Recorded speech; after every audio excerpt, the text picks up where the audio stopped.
You'll never make it without me. My ex-wife laughed as she took half my business in divorce. Just a matter of time before you fail. Her lawyer smirked. I said nothing, just walked away. 6 months later, my phone wouldn't stop ringing with her desperate calls. So I'm a 34-year-old dude who's been in the home renovation game for a while now. Started this shit way before I ever met my wife. Spent 7 fucking years working under this old school master carpenter, learning all the tricks of the trade. This guy was a legend in our area. The kind who could eyeball a measurement and be more accurate than your digital tools. He was tough as nails too. Would tear apart my work if it wasn't perfect. But that's exactly why I got so damn good. After those 7 years of busting my ass, I finally built enough cred to start my own small renovation company. At first, just me, a beat-up truck, and a garage full of tools I'd collected over the years. Started with small jobs, deck repairs, custom shelving, that kind of stuff. But I put my heart into every project, and word started spreading. Before long, I was getting calls for bigger jobs. Kitchen renovations, bathroom remodels, custom built-ins for rich people's houses. My business wasn't huge or anything, but I was making decent money and things were looking up. Had a couple part-time guys helping me out with the bigger jobs. Was even thinking about getting a small workshop space instead of working out of my garage. Life was pretty sweet. I was my own boss, doing what I loved and making a good living at it. Then, she walked into my life. Met her at a home show where I had a small booth set up. She came by asking about custom cabinets for her condo. Honestly, she was smoking hot and I was immediately interested. Smart too. Had this confident way of talking that made you want to listen. We got to talking, and turns out she had a marketing degree and worked for some fancy firm downtown. After I finished her cabinets, which she loved, we started dating. That's when she wouldn't shut up about all these amazing ideas. She had to scale up my humble operation. Her words, not mine. She kept saying stuff like, "You're wasting your potential, and you could be the biggest custom renovation company in the city with the right marketing." After we dated for a bit, she convinced me to let her handle all the business crap while I focused on what I'm actually good at, building badass custom kitchens and bathrooms. At first, it was just helping part-time with paperwork and scheduling, but soon she quit her job to work full-time for my business. She redesigned the logo, built a fancy website, and started running social media campaigns. Like an idiot, I put her name on the business when we got married a year later. I mean, we were partners in life, so why not in business too, right? Fucking mistake number one. Looking back, I should have seen the red flags. She was always talking about our future in terms of money and status, not happiness or building a life together, but I was head over heels. And honestly, it felt good having someone believe in my skills so much. We moved into a bigger house. I hired full-time guys, and we rebranded with an upscale-sounding name to attract high-end clients. The money was good, so I went along with it. The first couple years of marriage were decent. We worked hard during the week, went out on weekends, took a couple nice vacations. But looking back, I can see the cracks that were forming. She'd get pissed if I wanted to take smaller jobs for longtime customers that weren't profitable enough. Started pushing me to work faster, take on more projects. Quality was becoming less important than quantity, which went against everything I believed in. She started hanging out with this crowd from the country club, where a lot of our new clients were members. I wasn't really comfortable there, bunch of pretentious assholes who treated contractors like the help, but she fit right in. By year 3 of our marriage, we were technically successful. Had a team of 7 guys working for me, a portfolio of high-end projects, and more business than we could handle. But I was working 70-hour weeks, stressing about deadlines, and spending less time actually doing the detailed carpentry work I loved.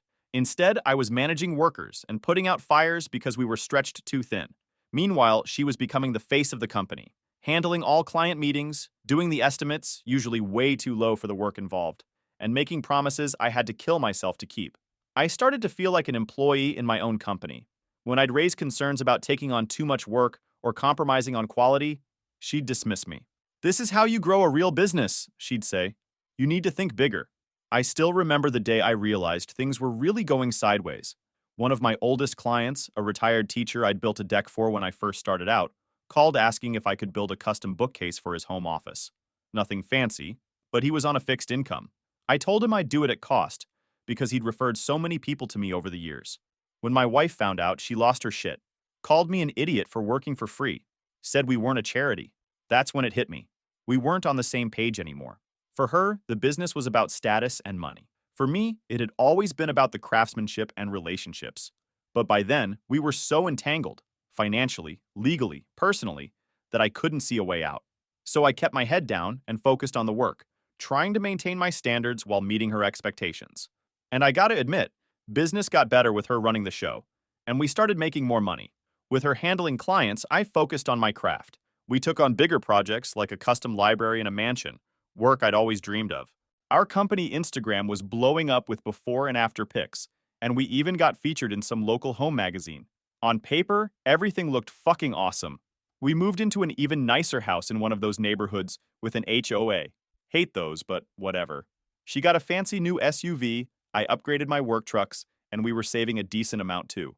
The business account was healthier than it had ever been. I was working my ass off, 80-hour weeks. But with back-to-back jobs, quality slipped, and it ate at me. I'd stay after hours fixing mistakes because my name was on that business, and I refused to deliver subpar work. Meanwhile, my wife was spending more and more time networking with clients. She'd come home late from business dinners, always dressed to the nines and smelling like expensive perfume. We started fighting more about the business, about money, about the direction things were heading. When I tried to talk to her about it, she'd say I was being insecure and that all this socializing was necessary for the business. Like a dumbass, I believed her. I mean, our client list was growing, and these were the kind of high-end customers who could afford to pay top dollar for custom work. So I kept my mouth shut and focused on the jobs, trying to maintain my standards while keeping up with her increasingly demanding schedule. There was this one client in particular, some hotshot real estate developer with fuck you money. Let's call him Rich Prick. He'd bought this massive house on the lake and wanted a complete renovation. Custom everything, money no object. The kind of dream project that comes along once in a career. My wife was especially eager to land this contract, saying it could lead to developing entire communities if we impressed him. We got the job, and suddenly my wife was spending tons of time with this guy. Site visits, material selections, progress meetings. I was too busy managing the actual work to pay much attention. The job was complex as hell. Custom kitchen with imported materials, handcrafted built-ins throughout the house, a wine cellar with this intricate racking system I designed myself. It was actually pretty awesome work, and despite the insane timeline, I was proud of what we were creating. Rich Prick was always hanging around the job site when I was there, asking questions, watching me work, making suggestions that would have ruined the design if I'd actually followed them. I just chalked it up to him being one of those clients who wants to micromanage everything. Annoying, but not unusual with these types. What did seem weird was how he and my wife would sometimes disappear for material consultations that took hours. Then one day, she rushes out for some emergency client meeting in the middle of dinner, claiming Rich Prick was having an issue with the master bathroom design that couldn't wait until morning.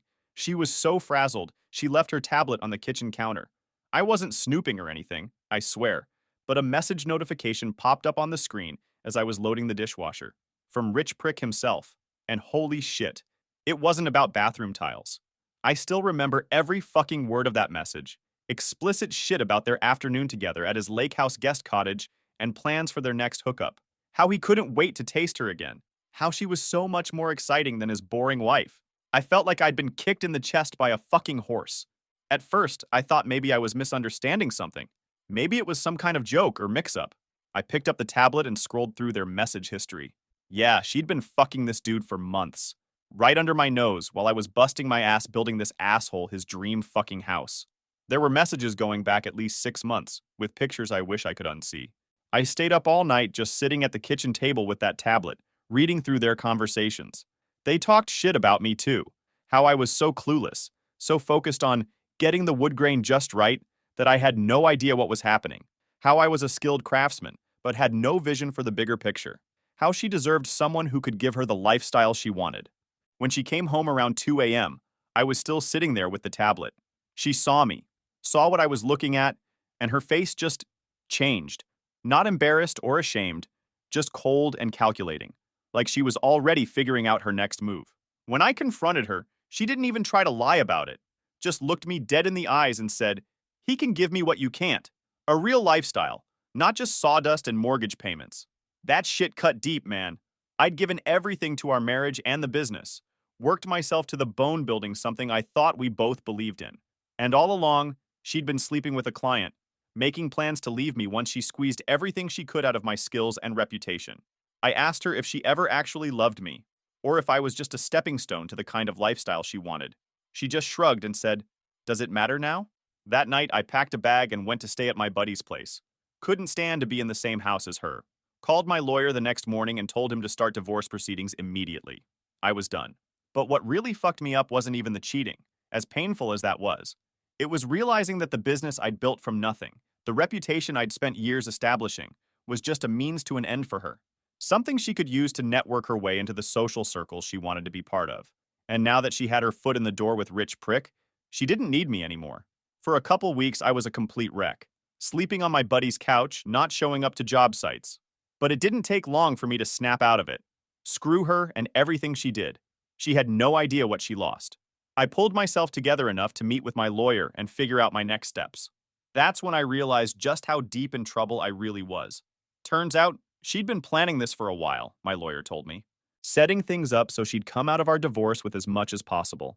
Turns out putting her name on the business was just the beginning of my mistakes. She'd been positioning herself as the brains behind our success, making sure clients saw her as their primary contact, keeping detailed records of every improvement she'd made to my struggling little operation. I'd been so focused on the work itself, on maintaining my standards and reputation, that I hadn't noticed how systematically she'd been setting me up to fall. And now I was facing the fight of my life just to keep what was rightfully mine. The divorce was a total shit show from day one. I thought having clear evidence of her cheating would make things straightforward. Boy, was I fucking wrong. Turns out, in our state, infidelity doesn't mean jack shit when it comes to dividing assets. The judge couldn't care less that she was banging our biggest client. All they cared about was who contributed what to the marital property, which included my business. My lawyer warned me right off the bat that things weren't looking great. "She's been setting this up for a while," he told me after reviewing our financials. "All those client contracts are in both your names. The business account has both signatures. She's got records of all the marketing strategies she implemented and revenue increases that followed. On paper, it looks like she took your small operation and turned it into a successful company." I tried to explain that clients came to us because of my craftsmanship, my reputation for quality work, my years of experience. The fancy website and social media bullshit just got us noticed. The actual skills that earned us those contracts were all mine. But apparently, courts don't see it that way. Her lawyer was this slick asshole in a suit that probably cost more than my first truck. The kind of guy who looks down his nose at manual laborers like me. From our first meeting, he treated me like I was some clueless idiot who got lucky, while my ex was the business genius who deserved the credit for our success. They came in with a fucking PowerPoint presentation showing revenue before and after she joined the business. Graphs and charts with dramatic upward trends. Testimonials from clients about how professional and responsive she was. Photos of her at networking events, bringing in new business. The whole dog and pony show made me look like I was just the muscle, while she was the brains of the operation. When my lawyer presented evidence of how I'd built the business from nothing before she came along, her lawyer simply argued that it was a small-scale operation until her strategic vision transformed it into a legitimate enterprise. He even had the balls to suggest that without her marketing expertise, I'd still be working out of a garage doing odd jobs for neighbors. Meanwhile, she played her part perfectly, dressed conservatively, spoke professionally, presented herself as this hardworking business partner who was blindsided by my emotional reaction to her indiscretion, made it sound like the cheating was a one-time mistake that I was blowing out of proportion to punish her professionally. The worst part was watching clients I'd worked with for years testify on her behalf. People whose homes I'd poured my sweat into, creating custom pieces they claimed to love, now saying things like, "Oh, we always dealt with her directly. She was so helpful in guiding our design choices." Like I was just some interchangeable worker bee following orders, not the skilled craftsman who actually made their visions reality. Our business books didn't help my case either. She'd been smart, making sure every email to clients came from her. Every invoice had her signature. Every contract listed her as the primary contact. On paper, it looked like she handled everything important while I just swung a hammer. After weeks of back and forth, my lawyer pulled me aside after a particularly rough day in court. "Look, I need to be honest with you. This isn't going well. She's positioned herself as the client relationship manager, the business developer, the brand builder. Fighting will drain your resources with uncertain results. My recommendation is to settle." Settle? And give her half my fucking business? I couldn't believe what I was hearing. "Half is better than nothing," he said grimly. "And right now, nothing is a real possibility. The judge is buying her narrative. If we keep fighting, You could end up with mounting legal fees and lose majority control of the company. So, against every instinct screaming in my head, I agreed to settle. The terms were brutal. She got 50% ownership of my business. My business that I started before I even knew she existed. The business I'd built with my own two hands, client by client, project by project. Now she owned half of it, despite contributing nothing to its foundation. The day we finalized everything in court was one of the worst of my life.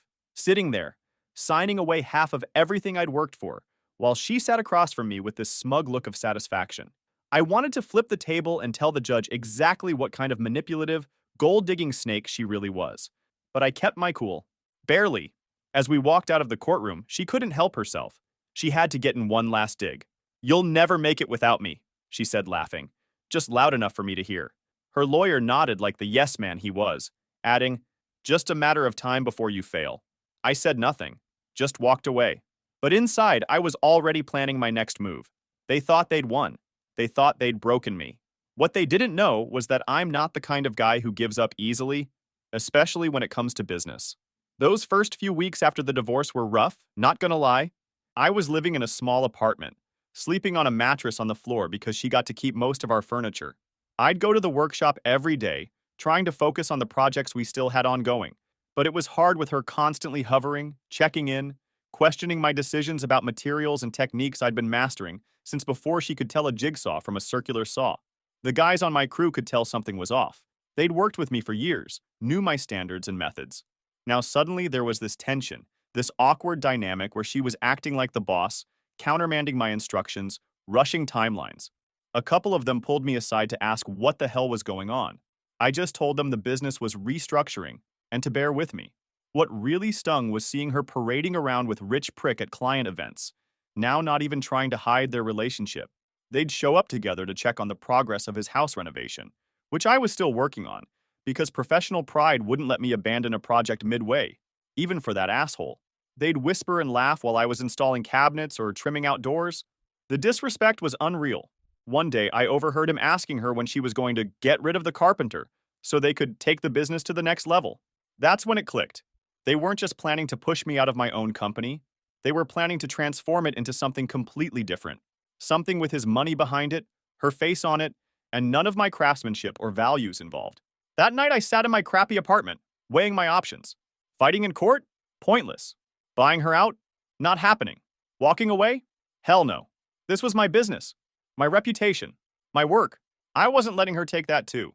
Then it hit me. I didn't need to fight for control. I just had to let her crash and burn while I built something better. Something that was mine, and definitely no Rich Prick's money. I couldn't compete directly. The divorce settlement had specific language about that. But there were other ways to use my skills, other services I could offer that wouldn't technically violate our agreement.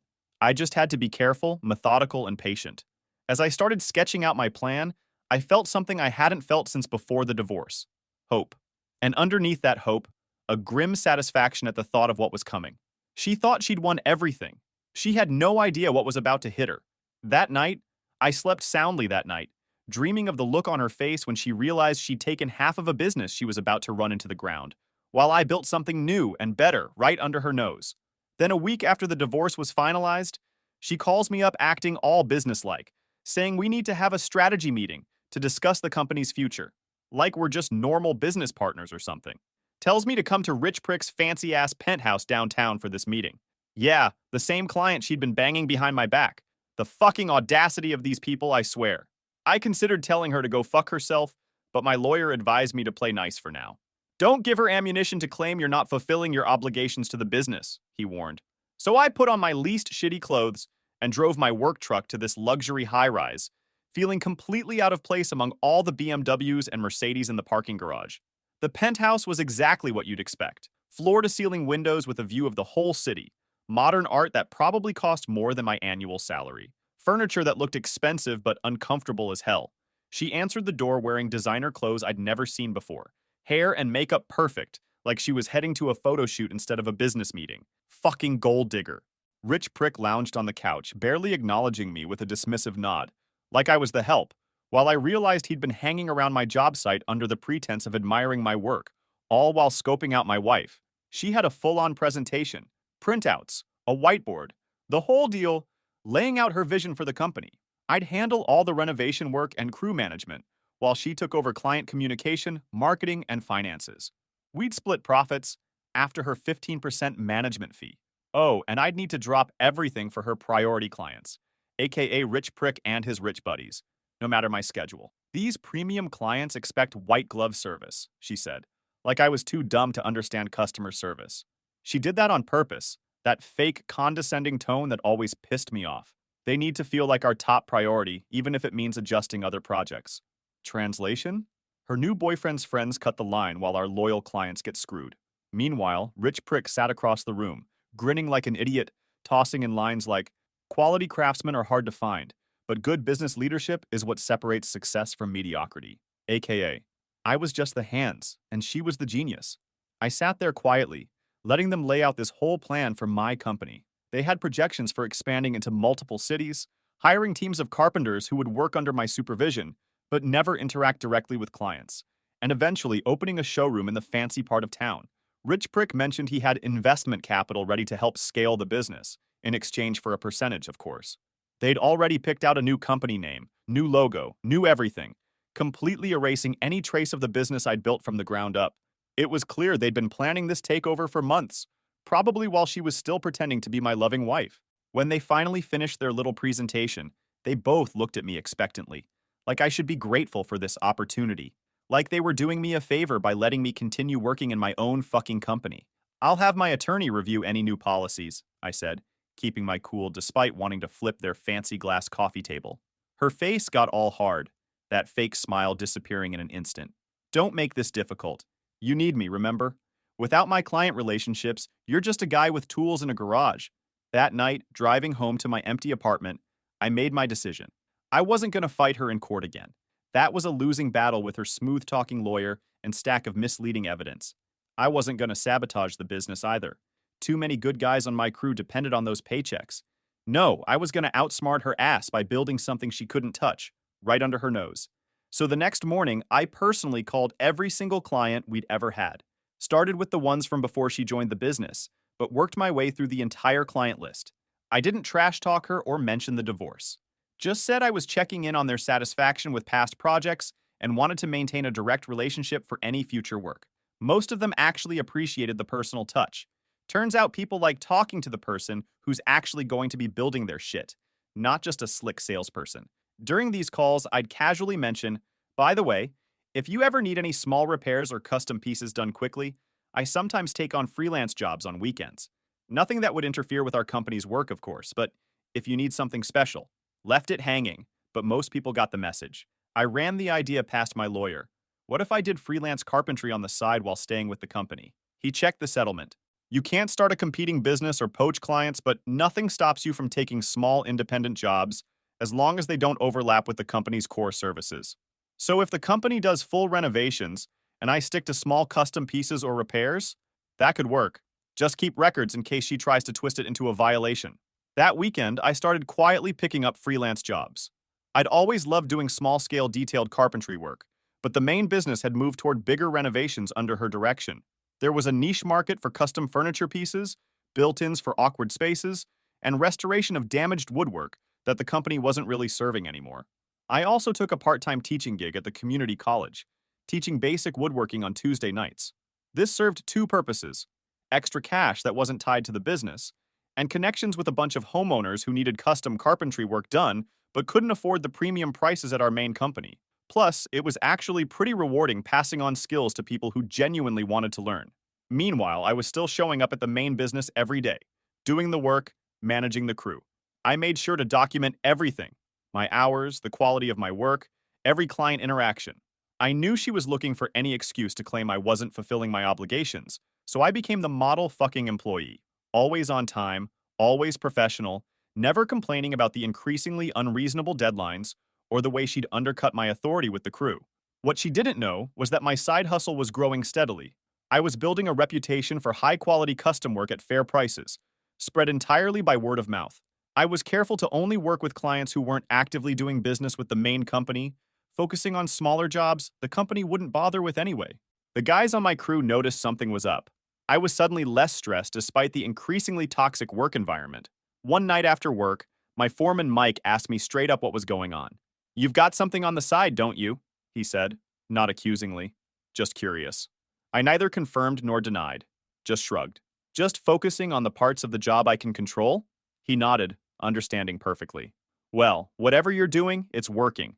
And if you ever need an extra pair of hands on a weekend." He left it hanging, and I appreciated the silent offer of support. By month 2, I had steady freelance work on evenings and weekends. Not huge, but enough to build a financial cushion outside the main business. Exhausted? Yeah. But it felt good to work on my own terms without her hovering, rushing, or cutting corners. My community college students turned out to be a bonus. Homeowners learning DIY who often needed help on projects. That meant more small jobs, more experience, and more people knowing my name. Meanwhile, my ex was busy running our original business into the ground at record fucking speed. She hired some construction management graduate with a fancy degree, but barely any hands-on experience to replace me as the lead carpenter. This kid couldn't tell oak from pine without a label, but he had a degree and talked a good game, which was apparently all she cared about. She rebranded with some pretentious new name, jacked up all the prices by like 40%, and rented an expensive showroom in the bougie part of town where Rich Prick and his friends hung out. The showroom was a complete waste of money, all glass and chrome with little samples of materials and fancy 3D renderings of projects, but nothing actually showing the craftsmanship that had built our reputation in the first place. She also hired this interior designer chick to create concept boards and had professional photos taken for a new catalog. Meanwhile, the actual workshop where the real work happened was being neglected.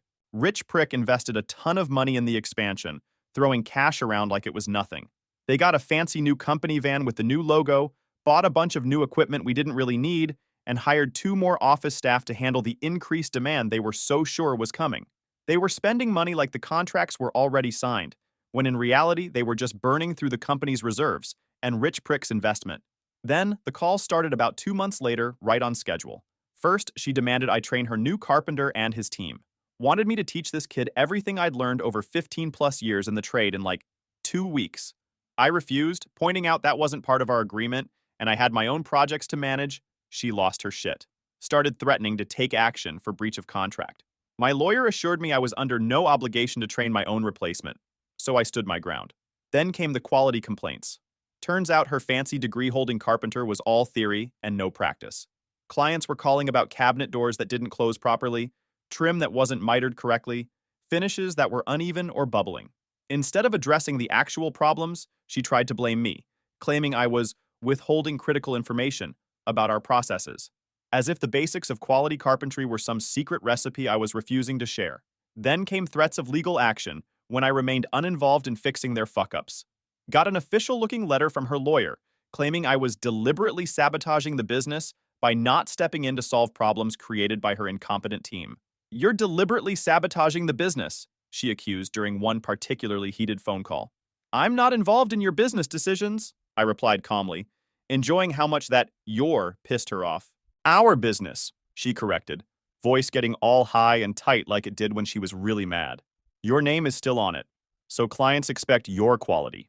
"Then perhaps you shouldn't have pushed me out," I said, hanging up before she could respond. Problems started piling up fast after that. Her team of inexperienced carpenters couldn't match my quality, no matter how many YouTube tutorials they watched. Clients were bitching about shoddy workmanship, cabinets that weren't square, doors that stuck, drawers that didn't slide properly, all the little details that separate professional work from amateur hour. They'd also expanded too quickly without the skilled labor to fulfill projects. She'd signed contracts for 3 major renovations, all scheduled to run simultaneously, not understanding that you can't just throw bodies at skilled carpentry work and expect quality results. They were missing deadlines left and right, which meant penalty clauses were kicking in, eating into their already thin margins. My sister, who shared some social connections with my ex, was my spy on the inside. She'd report back after country club events or charity fundraisers where my ex and her crowd hung out. "She's telling everyone you're being difficult and sabotaging the business," my sister told me over beers one night. But her friends have seen the new work. They know it's not the same quality. One client showed me photos of her new built-ins, and honestly, it looks like something from a DIY weekend project, not professional work. That made me feel slightly better, knowing that people could see the difference. My reputation for quality hadn't been completely destroyed by association with her shoddy operation. Meanwhile, my freelance work was growing steadily, completely under her radar. I partnered with local interior designers who appreciated my attention to detail, worked with real estate agents staging high-end homes for sale, and built a reputation for quality and reliability, all while still technically showing up at the main business just enough to keep her off my back legally. 4 months after the divorce, I got an unexpected text from my ex's mother. We'd always gotten along well. She was a practical, no-nonsense woman who I suspected had seen through her daughter's bullshit long before I did. She'd been disappointed in her daughter's behavior during the divorce, but had stayed mostly neutral. "She's running the business into the ground," the text read. "3 negative reviews online this month, and they're having cash flow problems. Thought you should know." I appreciated the intel, but wasn't surprised. You can't maintain a reputation for quality while cutting corners and rushing work. And you can't stay profitable while bleeding money on unnecessary expenses like fancy showrooms and overpaid, underqualified staff. Then something fucking awesome happened.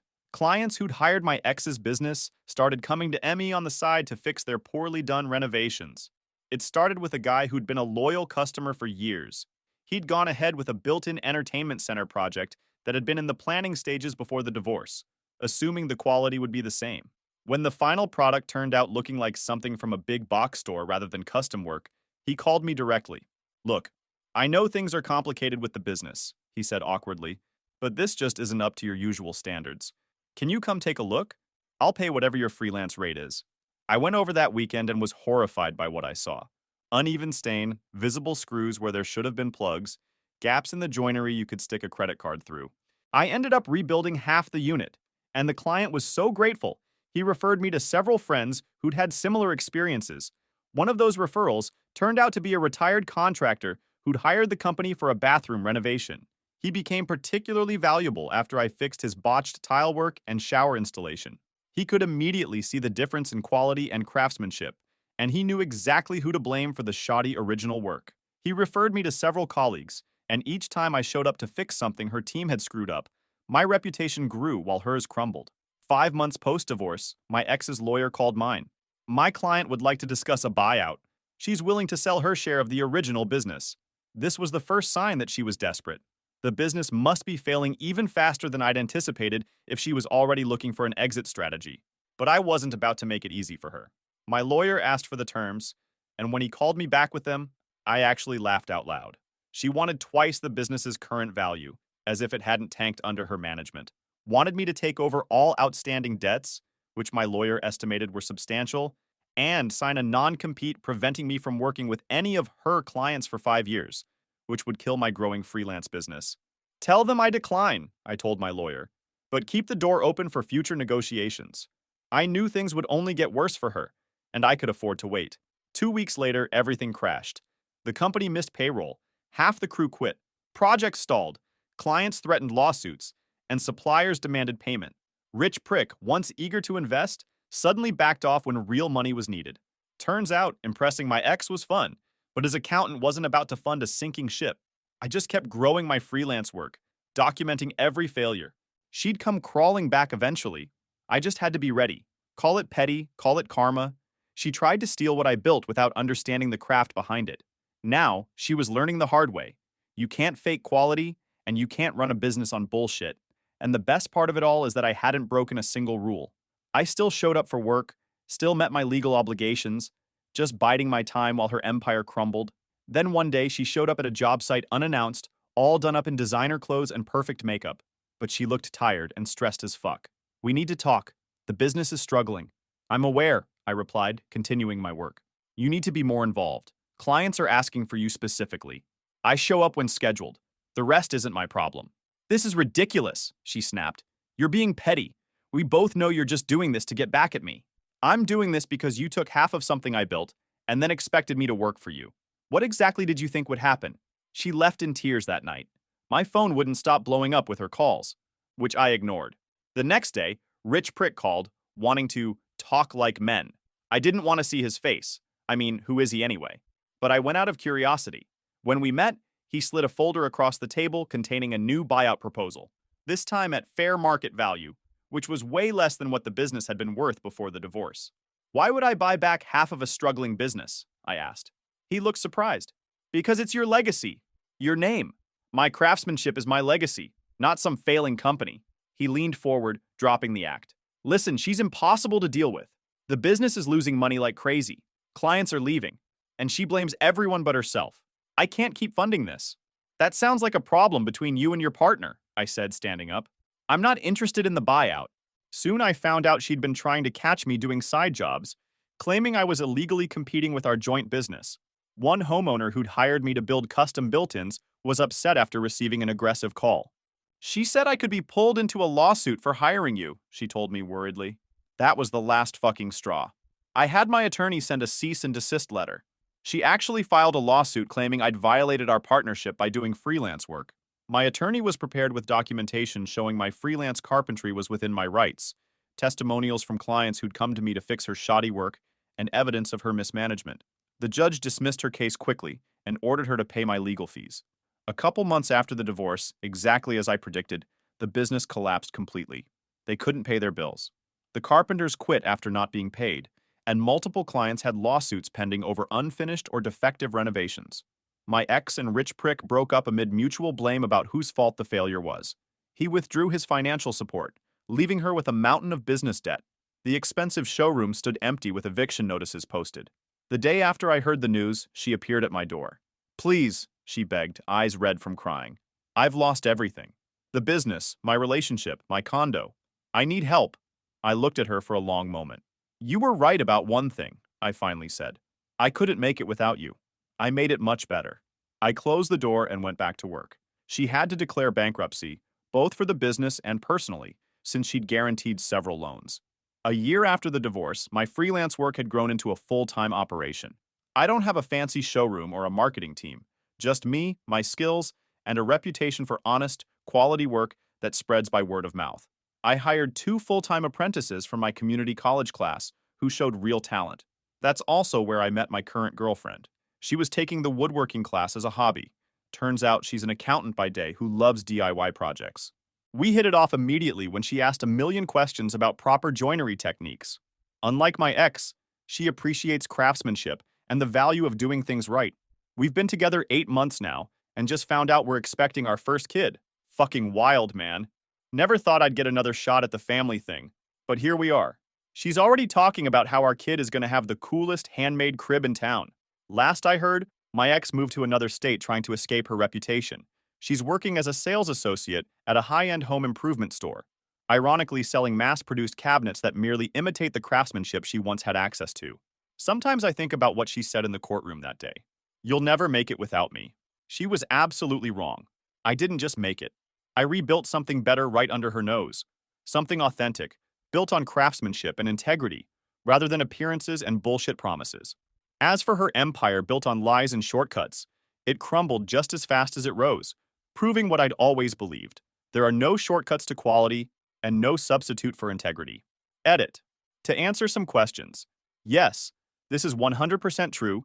No, I'm not going to share my freelance business info. Don't want to dox myself. And yes, I'm much happier now with my pregnant girlfriend without that toxic relationship dragging me down.